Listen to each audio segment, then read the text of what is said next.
नमस्कार, आपका स्वागत है। दोस्तों, ब्रह्मवैवर्त पुराण में भगवान श्री कृष्ण ने तुलसी जी के एक बहुत ही रहस्यमय मंत्र के बारे में बताया है। जो भी व्यक्ति इस मंत्र का उच्चारण तुलसी विवाह के पश्चात करता है तो उसी क्षण से व्यक्ति के सभी दोष समाप्त हो जाते हैं और उसकी दरिद्रता का अंत हो जाता है। ये मंत्र आपकी मनोकामनाओं को पूर्ण करने वाला है, इसीलिए तुलसी विवाह के पश्चात इस छोटे से मंत्र का उच्चारण अवश्य करें। दोस्तों, कार्तिक का महीना हिंदू धर्म में सबसे महत्वपूर्ण माना जाता है। इस महीने में कई महत्वपूर्ण त्योहार और एकादशी के व्रत आते हैं, जिन्हें करने मात्र से भगवान विष्णु और मां लक्ष्मी की कृपा प्राप्त होती है। कार्तिक मास के शुक्ल पक्ष की एकादशी को देव उठनी एकादशी के नाम से जाना जाता है। पुराणों में इस एकादशी का महत्व सबसे अधिक बताया गया है। इसके दूसरे दिन यानी द्वादशी तिथि को भगवान विष्णु के शालिग्राम रूप के साथ तुलसी का विवाह संपन्न किया जाता है। इस त्योहार को हम तुलसी विवाह के नाम से जानते हैं। देवउठनी एकादशी के दिन भगवान विष्णु 4 महीने की योग निद्रा के बाद जागते हैं और तभी से सभी मांगलिक कार्यों की शुरुआत होती है। इसीलिए सबसे पहला मांगलिक कार्य भगवान विष्णु और तुलसी जी का विवाह किया जाता है। इससे जीवन में सुख समृद्धि आती है। दोस्तों, 23 नवंबर को देवउठनी एकादशी के दिन चातुर्मास की समाप्ति होती है। इसके बाद तुलसी शालिग्राम विवाह का आयोजन किया जाता है। तुलसी विवाह के दिन द्वादशी तिथि 23 नवंबर को रात 9:01 पर शुरू होगी और इसका समापन 24 नवंबर को शाम 7:06 पर होगा। उदया तिथि के अनुसार तुलसी का विवाह इस बार 24 नवंबर को ही होगा।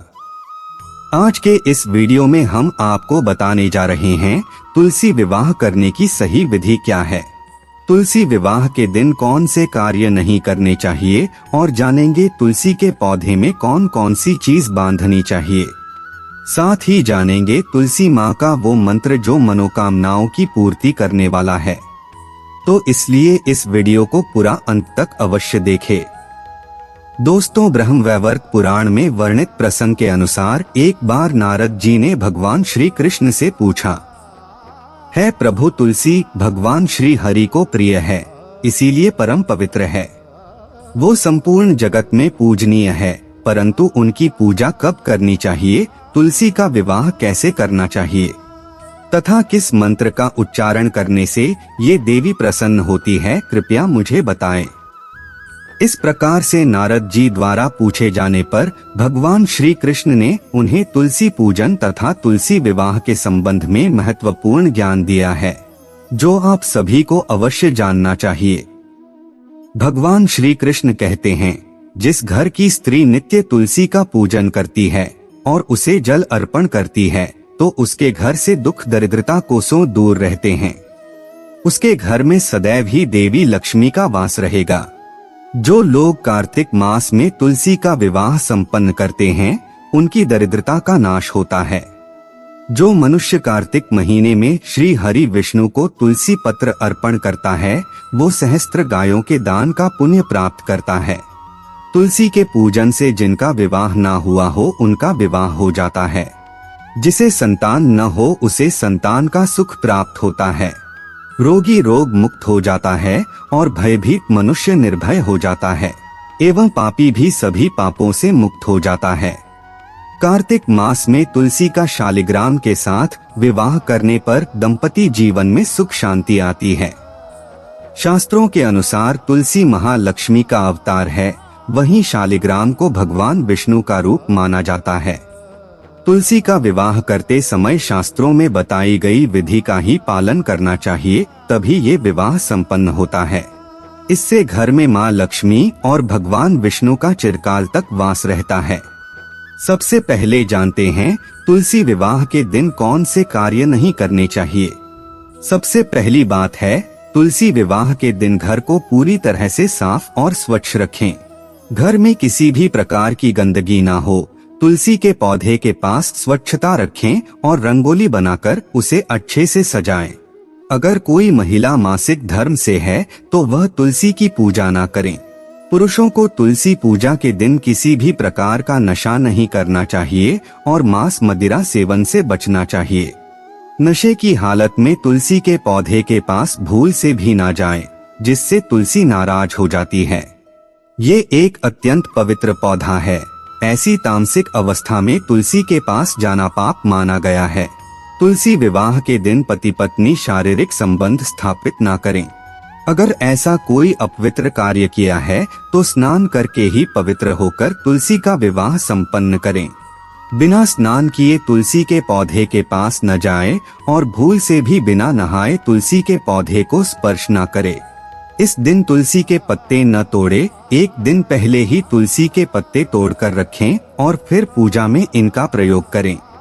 तुलसी के पत्र तोड़ते समय तुलसी मैया से क्षमा मांगते हुए तोड़े।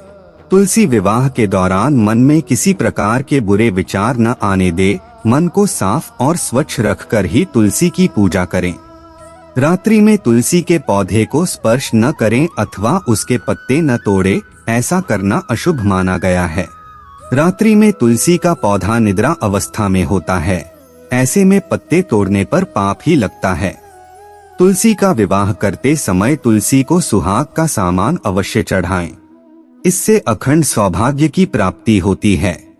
तुलसी विवाह के दौरान तुलसी के पौधे के पास शालिग्राम रखें और उस पर तिल चढ़ाएं। पूजा में तुलसी और शालिग्राम को दूध में भीगी हल्दी का तिलक अवश्य करें। शालिग्राम पर तुलसी पत्र रखकर चंदन लगाना चाहिए।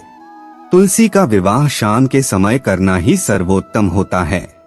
तुलसी के गमले के पास गन्ने रखकर मंडप बनाया जाता है। इसके बाद तुलसी के पास शालिग्राम रखकर तुलसी का विवाह संपन्न किया जाता है। विवाह के दौरान तुलसी और शालिग्राम पर अक्षत और फूल डालने चाहिए। विवाह के सभी नियमों का पालन जरूर करना चाहिए। तुलसी विवाह के बाद भगवान विष्णु की आरती करें और प्रसाद में तुलसी पत्र डालकर उन्हें भोग लगाएं। उसके पश्चात 11 बार तुलसी की परिक्रमा करें। तो इस प्रकार से आप तुलसी का विवाह संपन्न करें।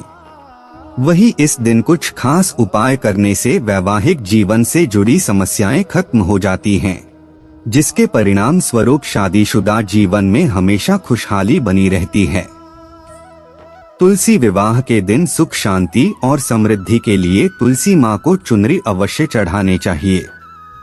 अक्सर लोग घर में तुलसी का पौधा तो लगा देते हैं, लेकिन उनसे ये गलती हो जाती है कि वो तुलसी माँ को चुनरी नहीं चढ़ाते हैं, जिसके कारण उन्हें तुलसी लगाने का शुभ फल प्राप्त नहीं हो पाता। हमेशा ध्यान रहे कि तुलसी का पौधा चुनरी के बिना अधूरा होता है।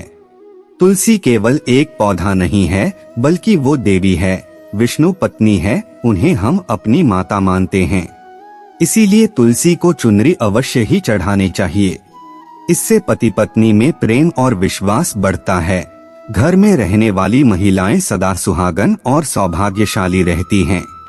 लेकिन तुलसी को चुनरी चढ़ाते समय आपको ये बात ध्यान में रखनी चाहिए कि आप तुलसी को लाल रंग की चुनरी न चढ़ाएं।